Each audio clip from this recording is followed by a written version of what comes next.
Okay, welcome back to the next module. It is time we move on from planar scintigraphy to the other two nuclear medicine modalities, which are SPECT and PET. So, as you would notice, in if we have to draw an analogy to what we did in X-ray based modalities, we first did X-ray physics and then we covered X-ray projection radiography, and then we talked about getting the tomography, right, slice. Similarly, we have done now gamma rays, so the physics of gamma rays, and then essentially the radioactivity aspect, and then we covered the projection scintigraphy or planar scintigraphy, very analogous to your projection radiography. So, now in that regard, we will now move on to the modalities in nuclear medicine that has a tomographic reconstruction part. So, in some sense, why I wanted to elaborate on that before we jump in is conceptually is very similar to what we have done with X-ray base. So, now that we have covered planar scintigraphy, the PET and SPECT, what we will do is contextualize to this particular setting. Otherwise, the concept of how do you do the tomographic reconstruction, right, is almost similar. We will use some variable changes, but otherwise it is similar to what we have covered already. So, we have scintigraphy. Now, how do we, so we know what signal is recorded, the gamma rays, how it is recorded in planar scintigraphy. So, we will start from there with the scope of seeing what is the acquisition, first instrumentation for SPECT and PET, and then the imaging principle more specifically to do with your tomographic reconstruction. Okay. So, let us start with the instrumentation. As you will see, this is a typical SPECT system. What you notice here is, apart from the patient table, right, you notice this arm. In planar scintigraphy, we were talked about this Anger camera, right. So, which was flat, and we saw this, that was your planar scintigraphy. Here what do you notice? This is a dual head system. So, this is one camera, this is another camera, it has some angle.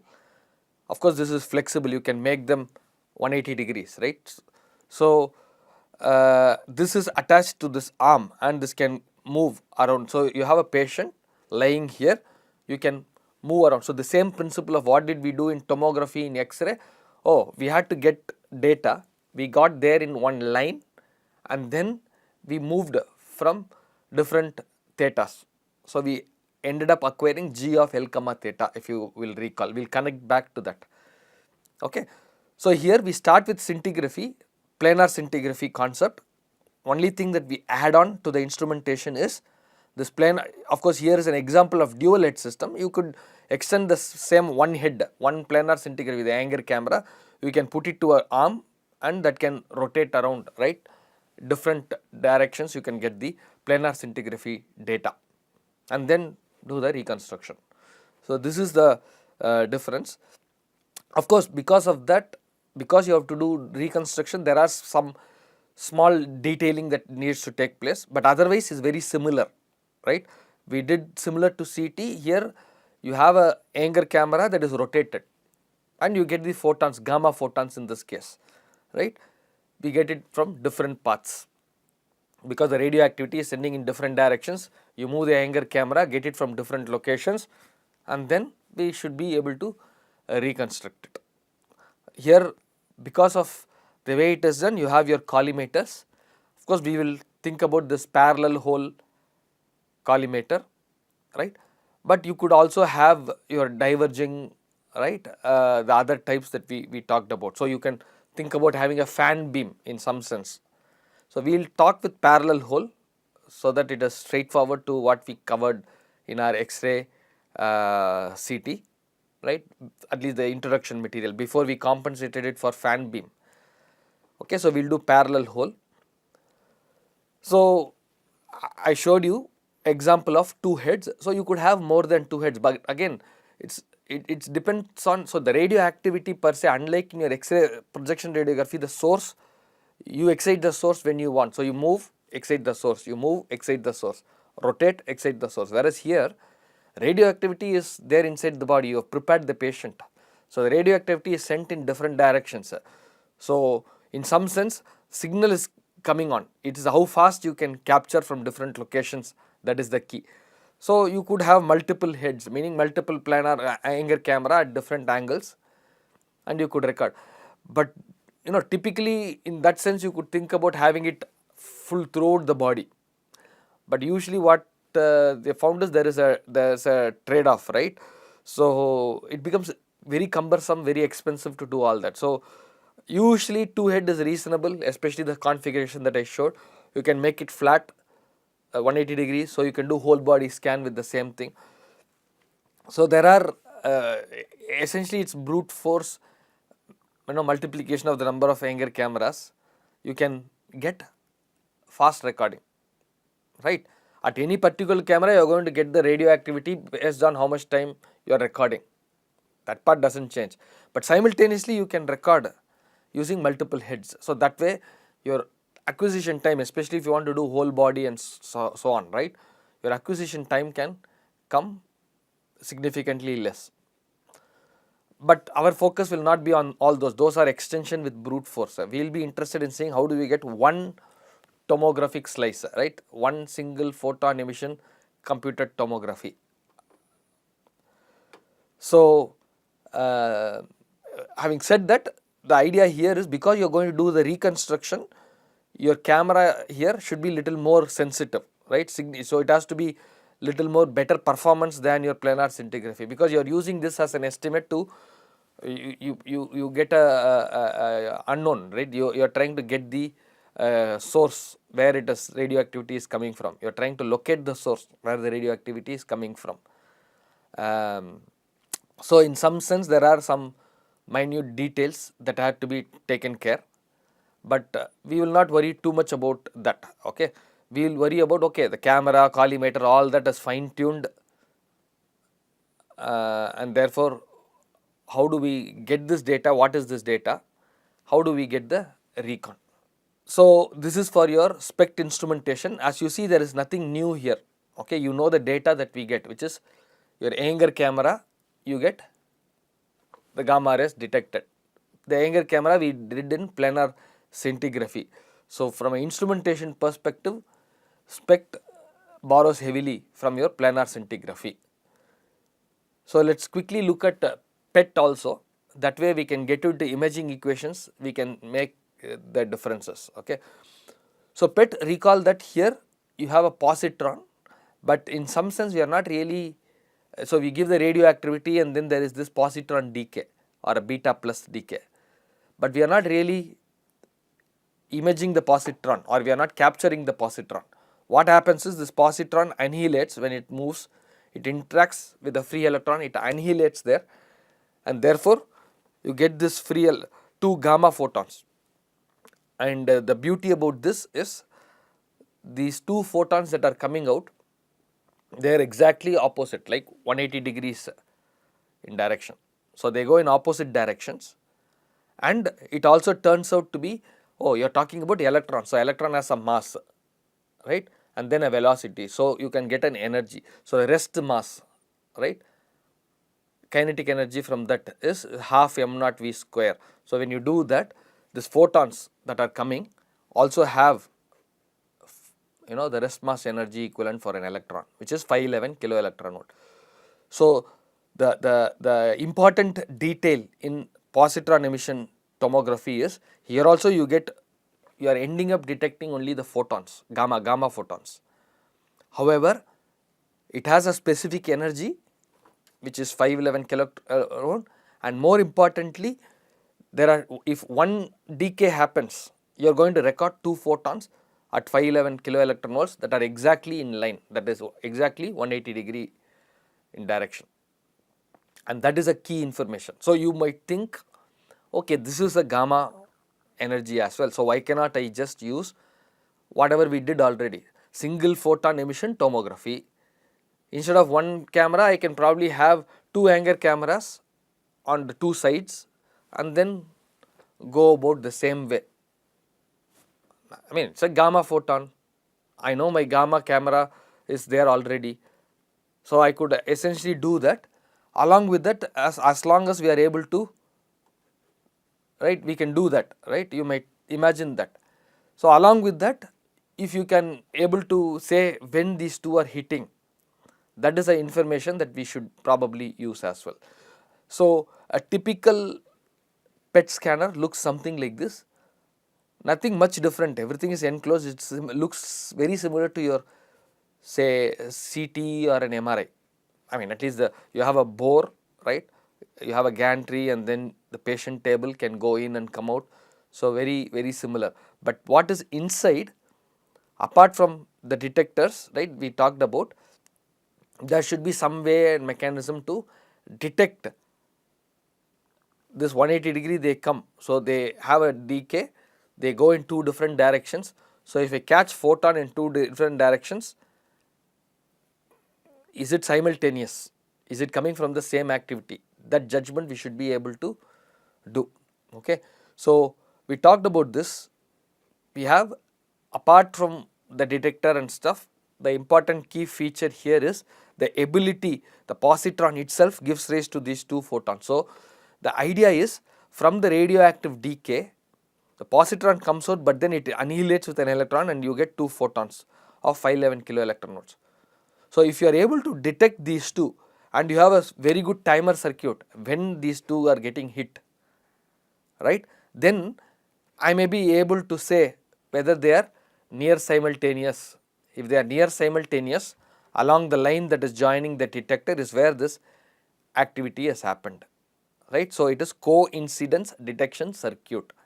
So this is a very integral part and important part of your PET instrumentation, and this is very important because we are going to use this information to our advantage, and that information is, if I get an activity, can I get another activity about the same time on the detector that is exactly 180 degree on the other side. If I can get that, then I know that activity has happened in the line, right, connecting through to the two detectors. That much I can say. Okay. So you see the advantage here. The advantage, unlike your SPECT, when you use the Anger camera, there you have to have, you don't know the source, it can come at any angle. So essentially you have to have a collimator. Whereas here, and therefore what happened, because you have collimator, you also reduce the number of photons that are captured, right, because your collimator is taking some and it is reducing, in the spirit of reducing the Compton scattering, it also reduces signal, right. Whereas here I don't have to worry about that, I don't need to have a collimator, I will let all the photons come and get detected. So I can increase the sensitivity. After I detect it, as long as I can go back and say which two photons, right, hit simultaneously, if I can have a threshold, then I can say in timing, I can say these two are near simultaneous and therefore they correspond to the same activity along the line. So in that sense, I don't need to worry about my Compton scattering. So I can remove the collimators, right. So detect two events in opposite direction occurring simultaneously. Of course, the simultaneous is, what is simultaneous, within some tolerance. Okay. So you can have an activity here. So you have a detector. So if you detect, so you will have activities detected, right. So if you can go to the circuit and that is able to tell when these two happened, right, and if it so happens that it is within some short, because simultaneous means it is not exactly the same, there should be some tolerance, right, because it is on different location slightly. So simultaneously is measured in terms of this tolerance in the window. So 2 to 20 nanoseconds. If you detect an event in this detector and you also detect an event in this detector, right, and they are within the small time window, then I will say probably the activity is happened along the line connecting these two. So now because of this, I don't need to worry about my collimator. This circuit is going to help me get as much signal within the photons that are detected, what are the true photons that we want to worry about, right? That is made sure based on this window threshold, okay, and therefore your sensitivity increases way better. Also notice one another difference, even here probably you could see. So you expect that there need not be collimator. So if I am to use the same argument of spect, planar scintigraphy, essentially when we came to spect, the same angle camera can be rotated. Now instead of having only one rotate, if I can have two of them and then rotate that, maybe I can detect simultaneously and then do the coins. So from a logic point of view, that is fine, right? That is what it is doing. But then there are key differences here. What are the key differences? One of the thing is your you want to do this, so that is fine, you can modify that instrumentation, but then you don't have collimation. So if I have to use the same instrumentation for spect, right, then I have to take the collimator for one study, put the collimator for another study. That is one thing, and then so that one inconvenience, but then that is inconvenience. But then there the gamma can be any energy that is coming, right? Even though you have the tracer, it has a energy that you are looking at, it is coming.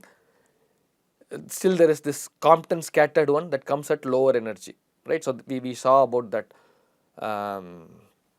Z pulse and how we try to reduce that.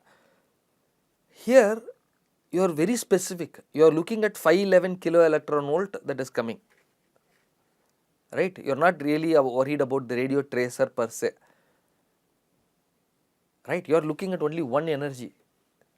So maybe the detection part, instead of using the same angle camera specification and the materials, where you had to have a host of different energies, no, it has to be good so that it can cover different radio tracers.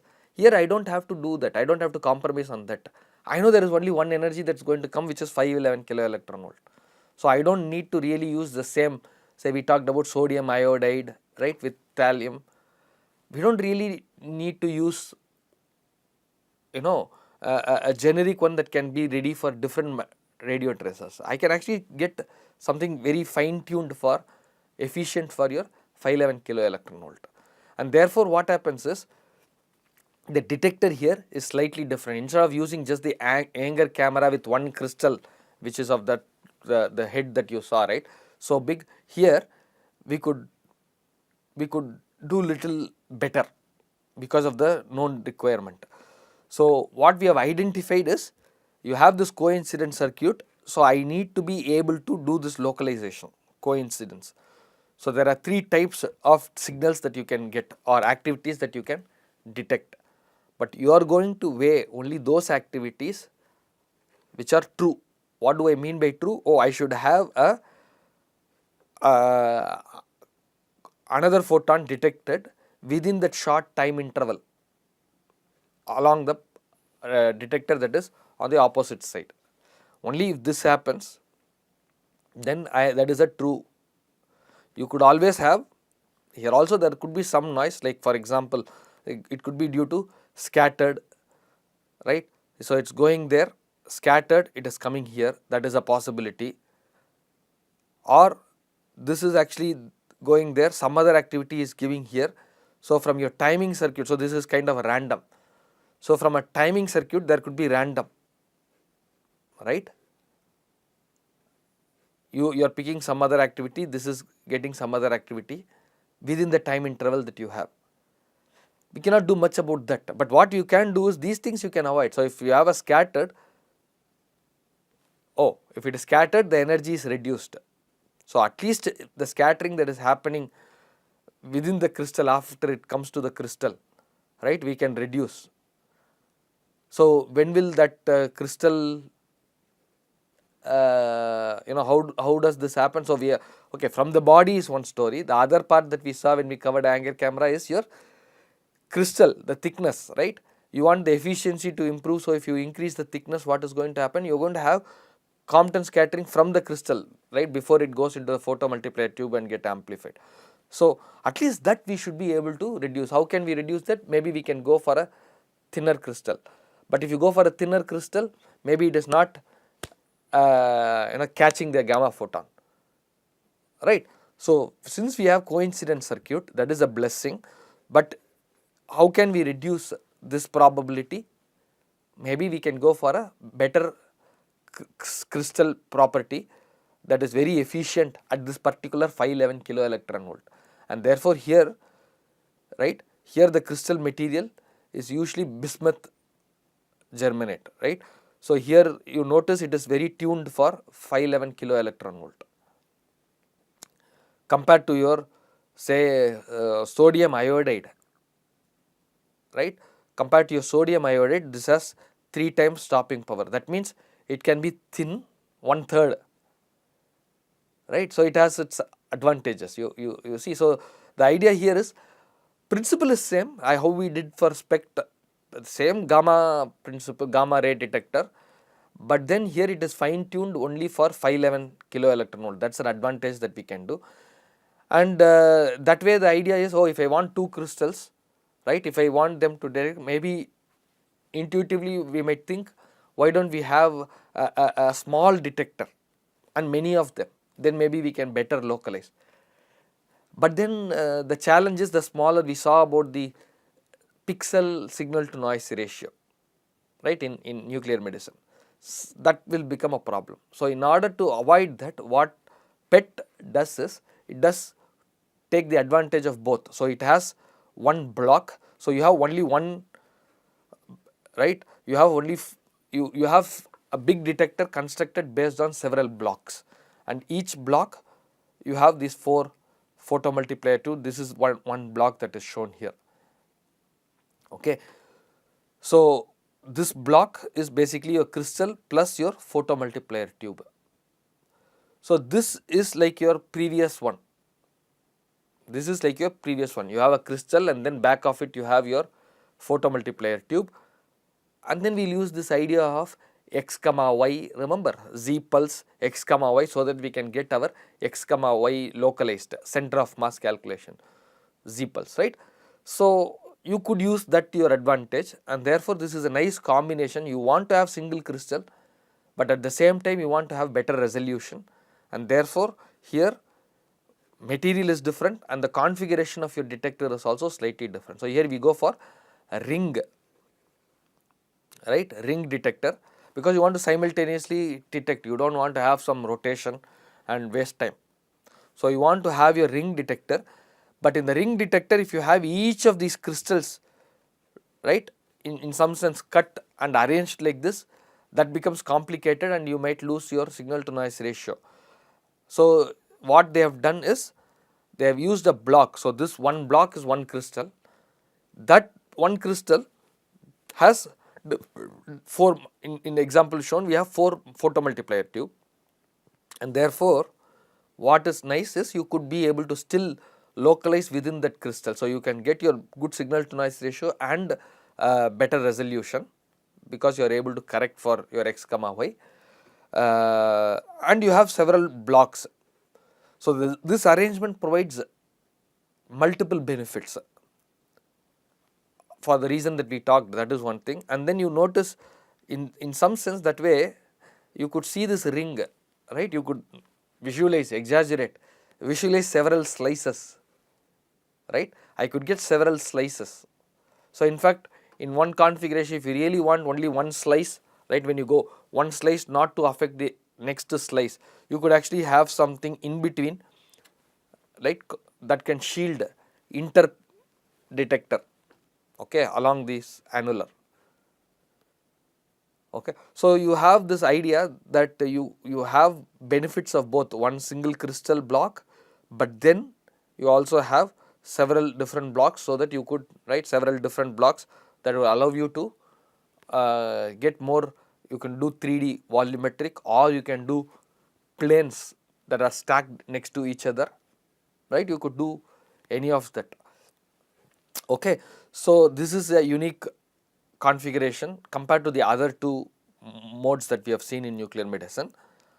Therefore typical numbers, right, so you have something like this, you have 8 subcrystals, so your each crystal is about 2 mm cross 2 mm. But then we are talking about several blocks, each block has 2 cross 2 photomultiplier tube. So what we saw is 3 major rings are formed, right? That is based on the block. But if you look at the each one has 8. So that means you can look at each block has 8. So you can look at it as 24 detector rings. Okay. So typically there are 48 detector blocks per major ring. So along the circumference. Okay. So this is involved, intricate. So the instrumentation is a little more complex than your other two, but then here you can do a better job. You have versatility, timing, right? So you have lot of 384 detectors per ring and so many crystals. So now otherwise the instrumentation, the concept of what each one does is very similar to what we covered already in the planar scintigraphy. Okay. So there is nothing more to the instrumentation part of it. So once we are through with instrumentation, now we are ready. So we know something happens, the activity happens, it comes and hits the detector. So I can collect right on the detector. So now what do we need to do? First is recall our imaging equations and then do the reconstruction. Okay. So let's, before we jump into that, just while we are at instrumentation, it is also fairly common to have nowadays, you have what is called as PET-CT. Remember, PET is a functional imaging system, whereas CT, as we saw, is a good for structural imaging, and therefore they have found it to be very useful. They as in the clinical practitioners have found it to be very useful when you have both of them well registered, so that you see the anatomy and the activity there. That gives them lot more insight into the problem that they are trying to, clinical problem that they are trying to understand. So so there are PET-CT instrumentations. First guess would be, okay, I have the patient get your CT, then do your PET, and then we can register these two. That's a traditional approach. Okay. However, there are now systems which are integrated, where you have combined PET-CT, where you have both, right, so that the patient does not move from one location to another location. So the advantage of this is, of course, you can make the registration problem very easy. This is very important because especially when you are going to do some study where you want to see how the heart is behaving, right? There the heart is there, you motion, so you want to do it fast. So it is prudent that you have it in the same location. That way it might be easier to do the registration. Of course, you can do the reconstruction later. After you acquire the data, you could still go back, where you could have some gating like we discussed.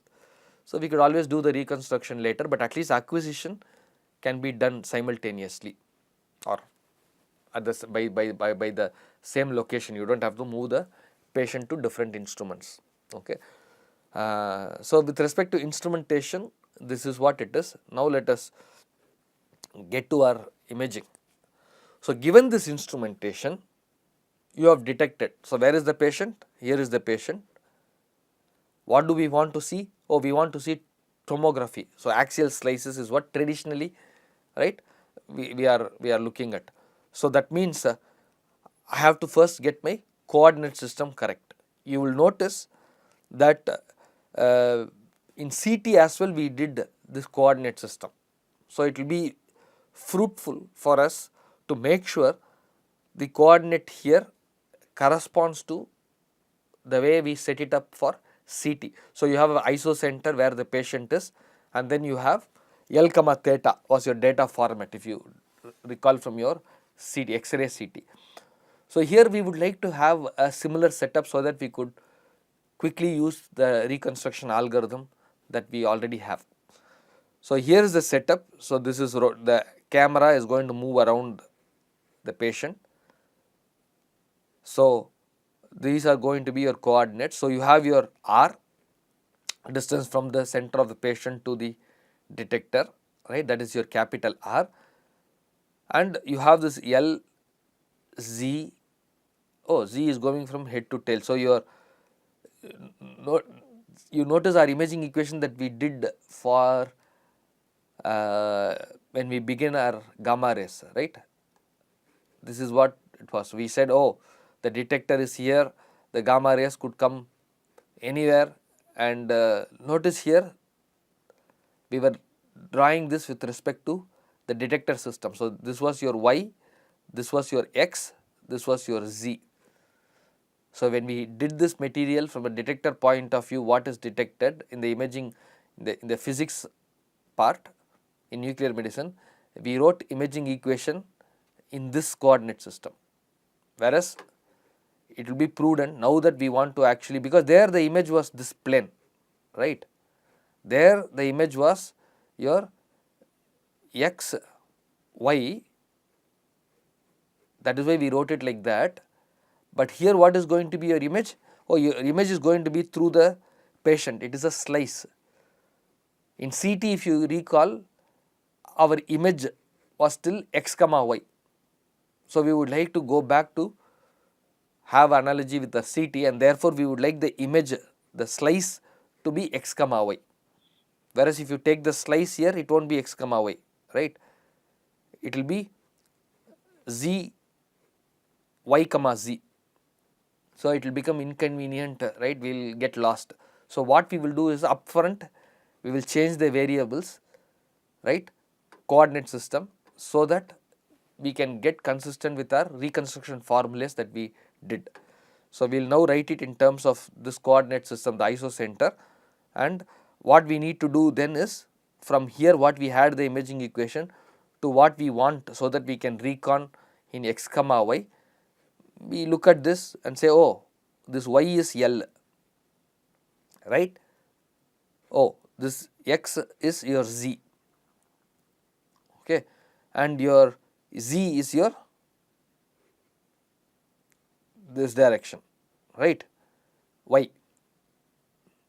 So, we recognize this, make this substitution X to Z, Y to L. So, we have this imaging equation, go back to our nuclear medicine imaging equation that we did in the physics part module.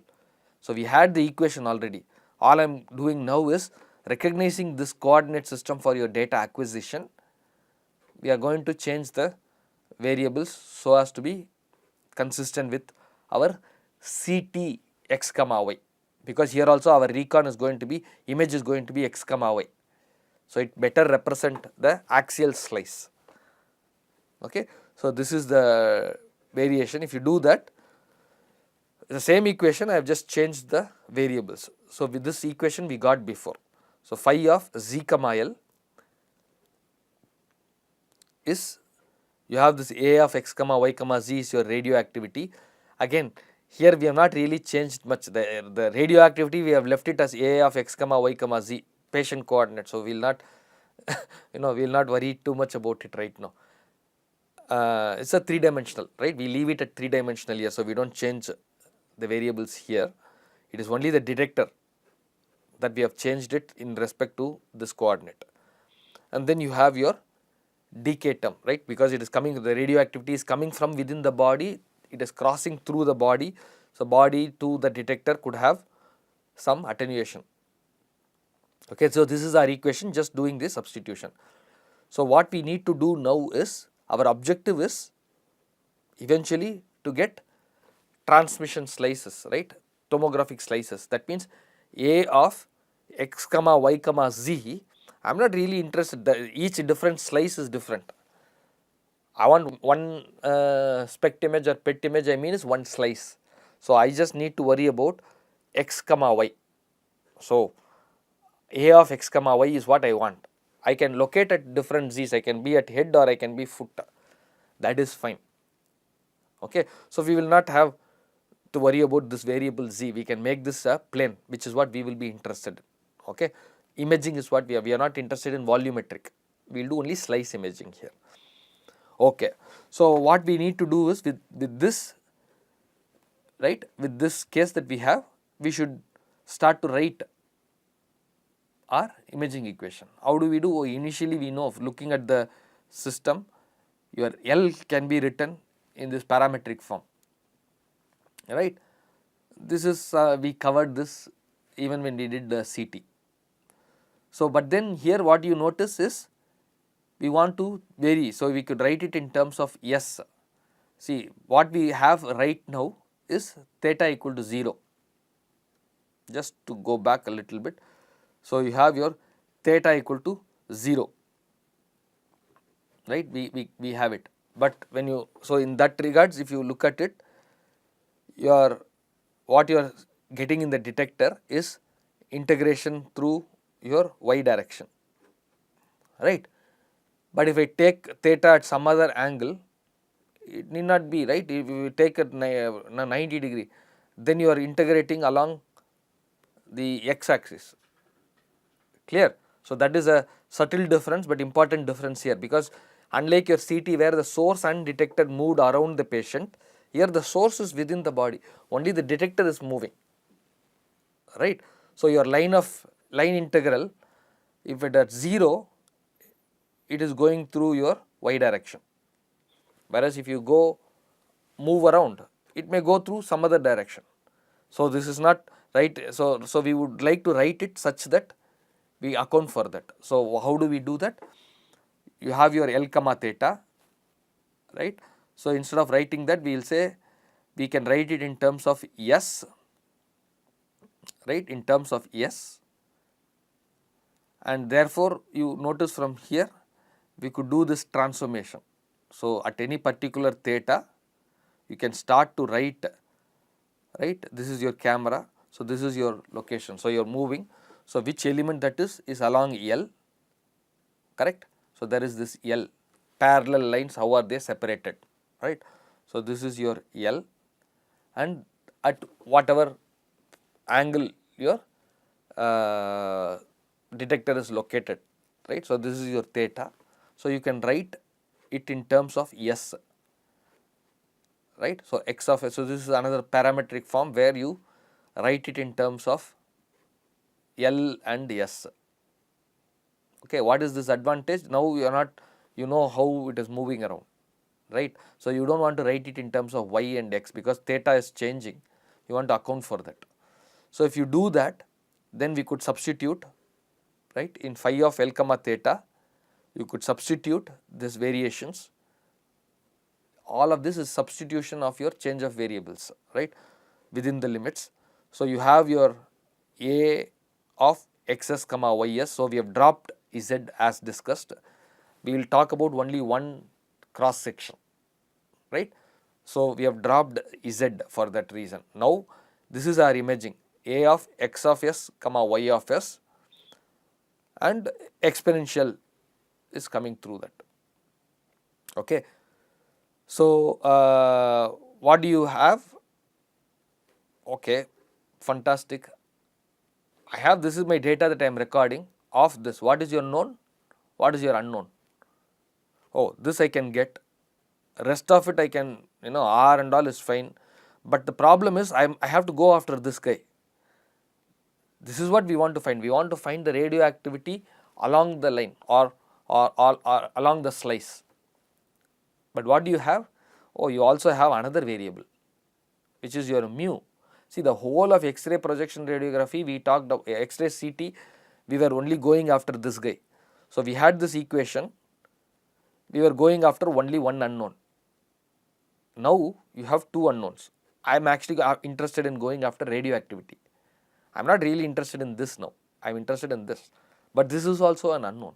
So, this is very tricky. How do you solve the problem, right? Well, I need to have some additional information. If I can have additional information about this, maybe I can solve for this. Okay. So, you have two unknowns. Not only that, the problem is there is also this depth dependent, right. You have your R is this direction, right, R, S is along the R. So, where it is located, so that there is an inverse square law that is affecting as well. So there are two problems here. One is I have mu which is an unknown, and I have some factor here which is dependent on the which could contribute to the inverse square. I have a problem, I want this guy. How do I simplify the problem? If I have additional information to simplify the problem, then perhaps it will become tractable. Where is that information? Well, I mean, it's easy to question, but when I am here, what will I do? Oh, okay, what do I know before this? Well, okay, I am starting out. What is the easiest way? If I don't really know this mu, what can I say? Well, I am not worried about mu. I don't know. So I will pretend there is no mu. Okay, I will pretend there is no mu. There is no body, there is no distance, attenuation, that I will not worry. I will just make my reconstruction based on what activity that I detected is just based on the activity that is happening, not accounting for the attenuation that it would have gone through. That is one ignore the mu is one solution. You will be surprised. That is the most commonly used approach, because given what it is, it still is reasonable that you are getting some information that you did not get otherwise, right, with the nuclear medicine, functional imaging. So they were actually able to live with this, doing that approximation or simplification, whatever you want to call it. Okay. Of course, if there is any other way that we can get our mu, then maybe I have my mu and therefore the only unknown is going to be this, so I can collect this from different L comma theta and do our regular CT. Okay. So let us just look into first bold approximation. What is the bold? Ignore mu. Okay, ignore mu and all the scaling inverse square law, don't worry about that.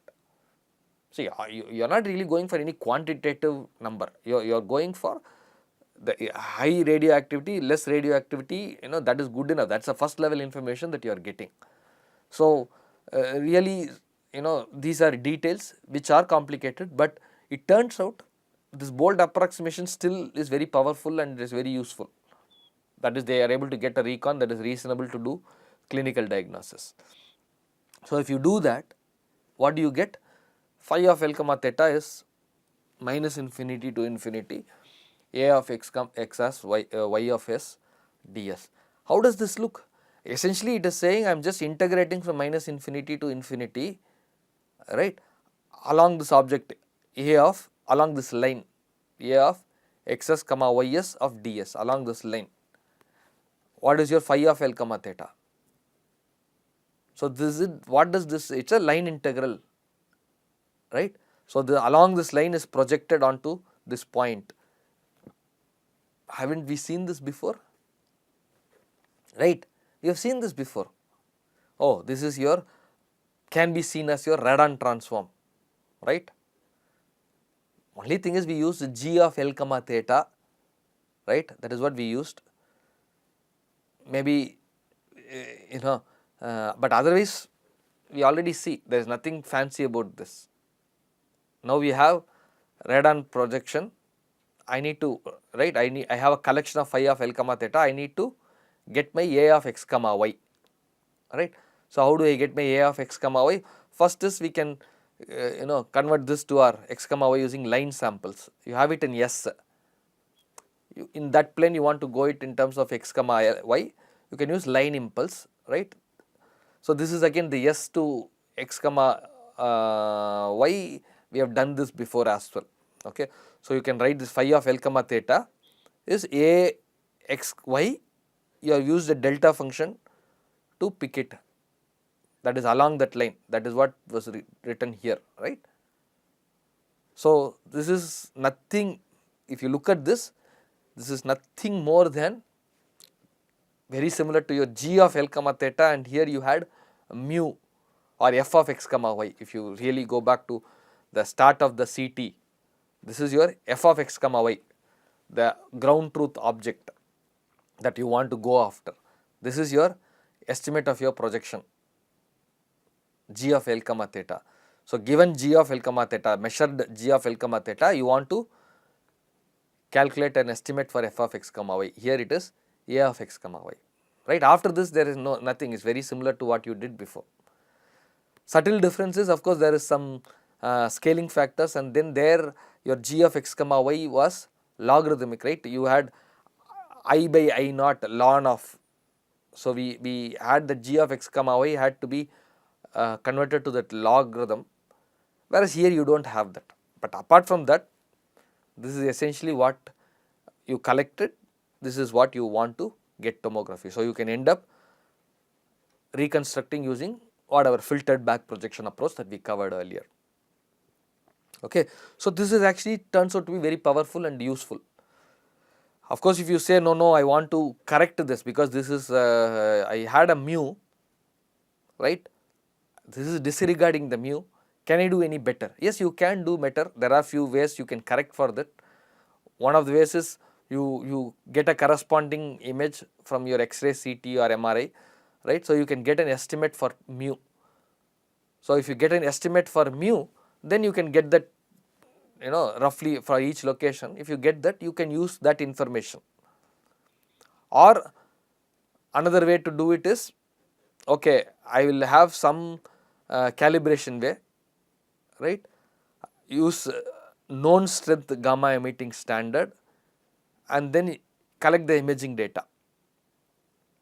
Okay. So, I will have a known strength, the radioactivity is not inside the body. I will have a known strength and then some tissue and then your detector. Then I know my known strength, I know the path, I can get average mu. Okay. So, I can do that. That is one way of doing it. So, you have to get the information from somewhere else. Okay. It is a different experiment that you will have to do. Another approach is iterative image reconstruction, which is currently gaining much popularity because all these computational advances, right. So, we will guess, make an initial guess, right. In one iteration, I will treat mu of x comma y as a known. So, I will have some guess start for my mu, okay, and then try to get my a, but I am not happy. So, once I get my a of x y in the next iteration, I will treat a of x y as a known and try to solve for mu of x y. Likewise, you iteratively do this until some optimization you say, okay, this is a threshold on which you stop iterating because this is probably, you know, the a of x y estimate is close to your ground truth a of x y based on some error criteria. Okay. So, or your cost functions. So, this is a popular way to do it, but like I said, these are new age. Majority you can still get away with, they get away actually with disregarding mu. Okay. So, there are several applications for SPECT. Brain, again brain is an active organ where we always talk about cardio, but then brain is very important opportunity because CT, remember CT was it is in the skull, you have to go through the skull, that way CT got popularity. Projection radiography, especially for brain, soft tissue, okay, for brain was a challenge because your skull would take all the pixels. So, CT was very powerful to start to see inside the brain, but that is structural. So, we want to see the activity as well. So, brain is a very important functional aspect. Imaging for the brain is an important application. Tumors, right, and the rest of it is the usual suspects, your heart, respiratory, liver, kidney, right, you could do all of this. So, this is quite popular, but more popular is your PET. Okay. We will see why PET, what is the imaging equation for PET. So, we know it is a similar projection, you get the data similar, right, the detector, that part is not much different. What is different here is the arrangement. So, we need to make sure that we write our equations corresponding to the acquisition geometry for PET. So, here for example, what you are doing, oh, you have your coincident detector. So, this is what we are interested in the line that is going here. So, how do we write this line in terms of L theta? So, along this line there is a radioactivity that is happening. This radioactivity is happening. So, you have this n number of photons, right, the gamma photon coming hitting here, gamma photon going hitting here. Okay. So, before we jump in, let us see, it is a probabilistic thing, right. You get your decay gives your positron, positron catches an electron and gives photon in two directions, right, 180 degrees apart, but it can be in any direction. So, it is a, so number of photons that you detect is going to be having some probability, right. So, what is the probability that the photon is going to hit the plus here, plus direction, right. So, probability of photon reaching the detectors, right, because first is what is the probability that is going to hit this detector, we can get that as, oh, you have this radioactivity, right, N0 is the one that is coming out. This N0 has to go through this tissue with attenuation mu. So, it is starting with S0, it is going till R, right, upper limit, whatever loss is there is your mu of along that line for that particular energy, clear. So, this is something that we knew from before, nothing fancy.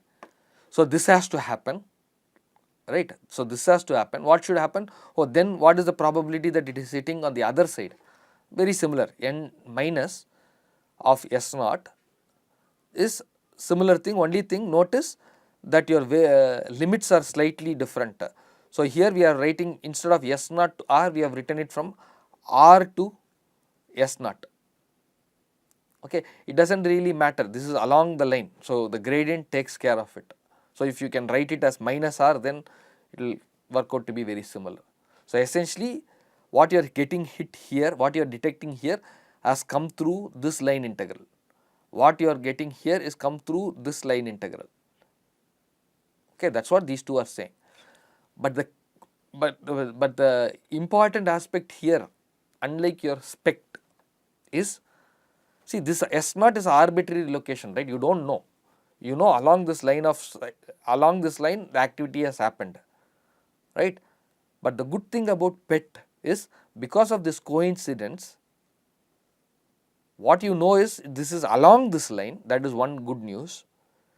The other good news is, if I am to take this activity, whatever I detect is something real, right, that is the object of, that is the activity of interest, then it has to be coincident.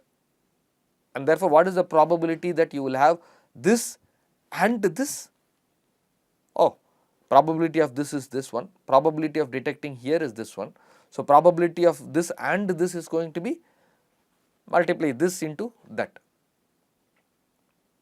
Okay, so, this has to happen and this has to happen. So, quickly you notice, even though it looks big, the advantage is you have exponential into exponential. Oh, you can sum the exponent, what is there inside the exponential, right. E power x into e power y is e power x plus y. So, if you do that, what do you see? Oh, essentially these are same, x of s is the line, but your limits have changed from R to S0 to S0 to R. What does that mean? Oh, I have minus R to S0 to minus R, there is a minus R actually, okay.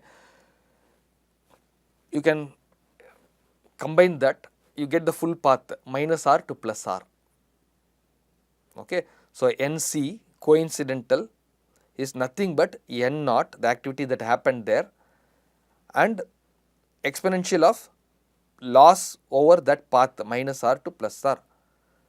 So, now you see the advantage, at least maybe you do not see it yet, but you can recognize already that this is a big deal.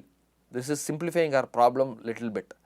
All this multiplication, that coincident criteria helped us get this limits, which is from minus R to R. So, in some sense what you are recording is total loss along the line here. We will see, if you are not able to spot the advantage of this, we will see it in one more slide. Okay, so this is what we are. So what is our real objective? Our objective is not just N naught. This is the probability with which you are going to get the activity detected. Our interest is, detector is measuring this radioactivity. So you are catching this activity over time. That is, you are integrating, say whatever the source is giving out this activity, this photons, you are catching those photons over time, right? That is your detector's job. So we can write our imaging equation instead of N. This is the probability of getting hit. Our actual data is integral of this, right? You are catching all the photons over time, right? So what you have is a configuration like this, right? You have your L theta and the particular theta. So these are the lines, this minus R to R.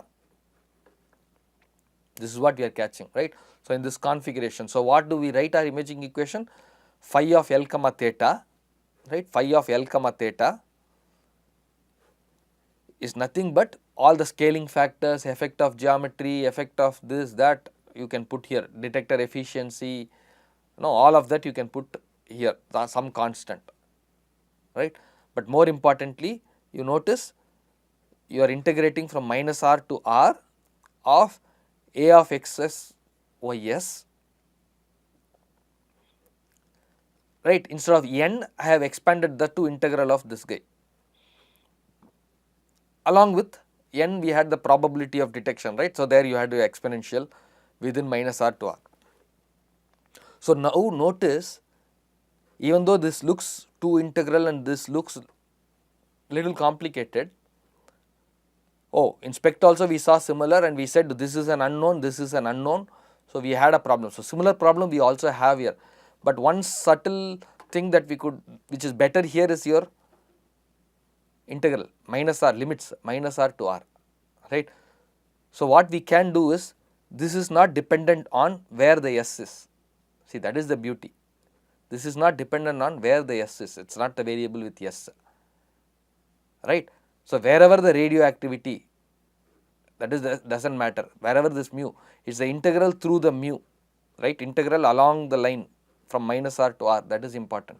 So we can separate this term, right? So you have your phi of L comma theta, k of this ds, only your radioactivity term A of x comma y ds, that is the thing.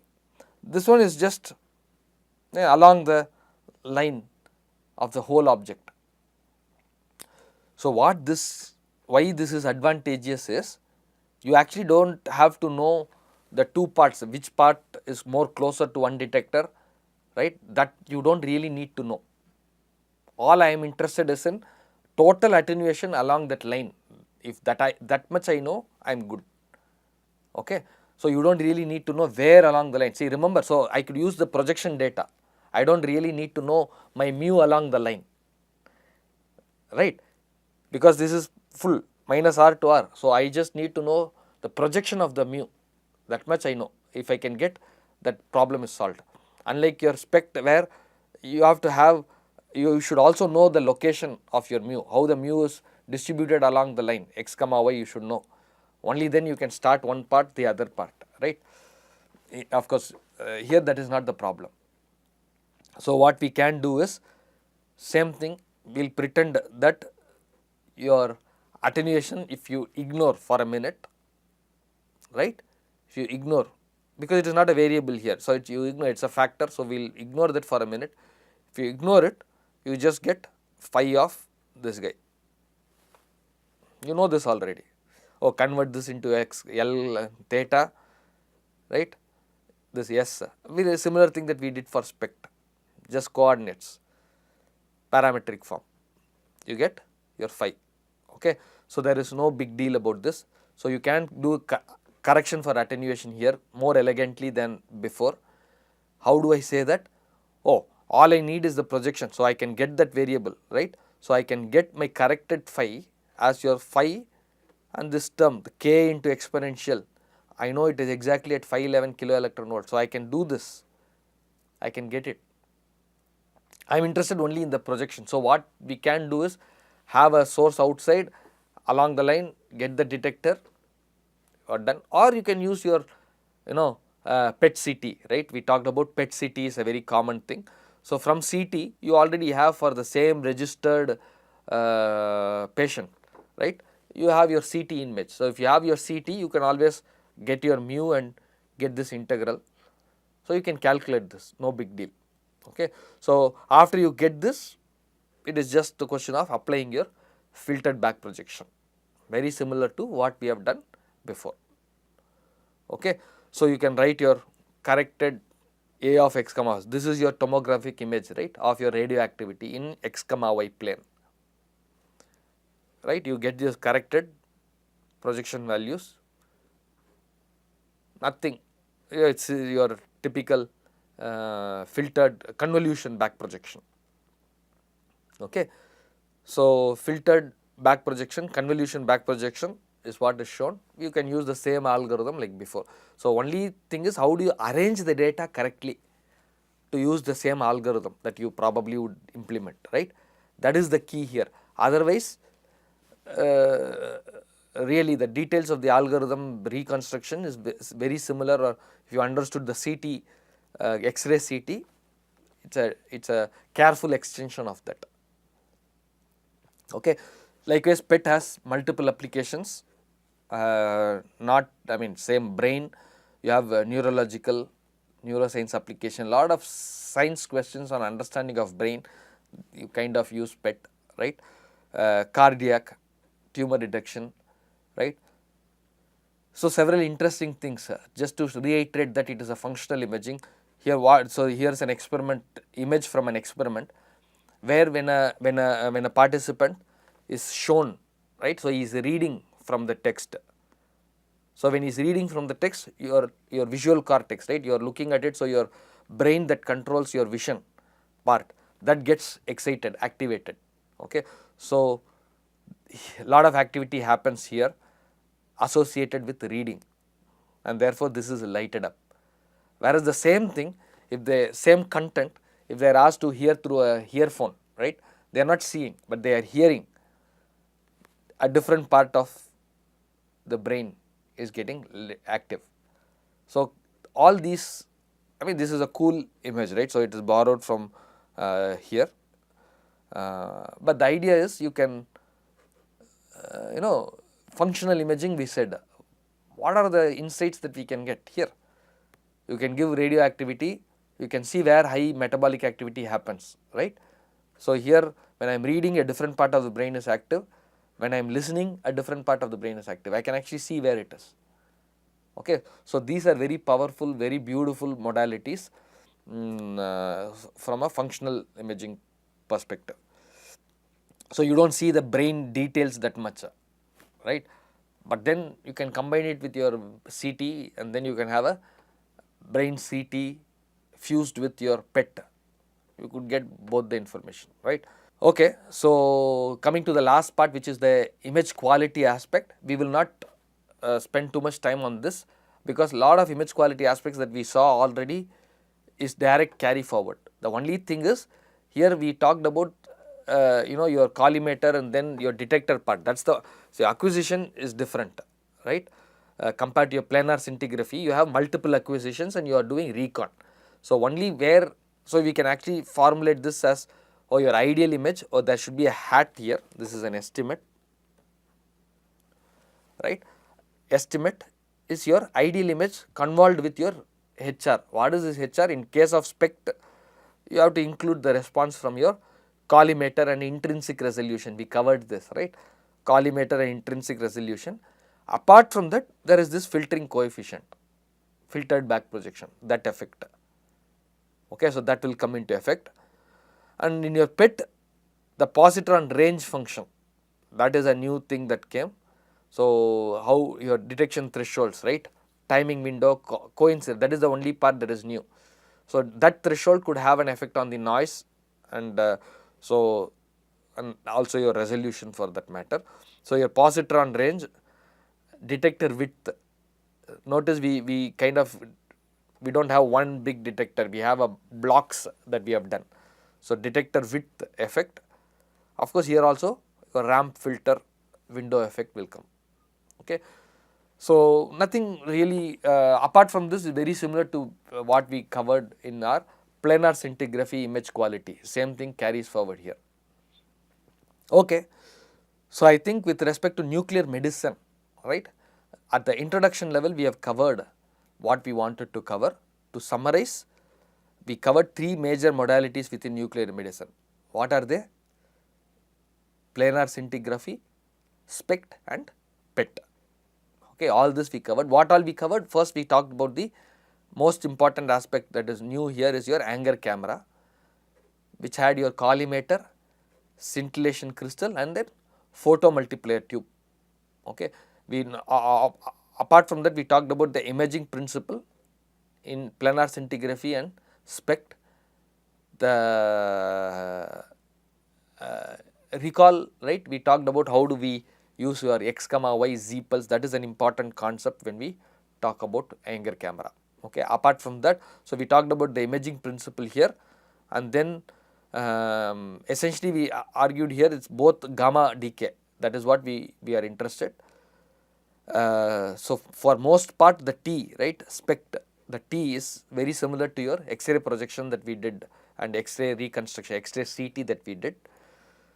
We could ignore the attenuation factor, which is routinely done, right. In most practical system attenuation factor is ignored, but we also see that it is an active area where you could do corrections. Okay. Likewise in PET, the important aspect principle of PET is, apart here also you have gamma, but then the gamma is you have a positron. It says positron emission tomography, but then you are not catching the positron directly. This positron annihilates and give a gamma at 511 kilo electron volt. So, you are catching the gamma ray at 511 kilo electron volt. When I say that catching, you are catching 2 of them which are coincident. That is an important aspect that is different here, coincident detection. So, you have a threshold to say what is simultaneous, and that will allow you from differentiating that activity that you think is legitimately from the decay that is along the line connecting the detectors, or is it some random photon. So, once you have that, you get here you can differentiate or you can segregate your radioactivity terms and your mu terms. Therefore, you could correct here as well. Okay. So, simultaneously you can correct your A.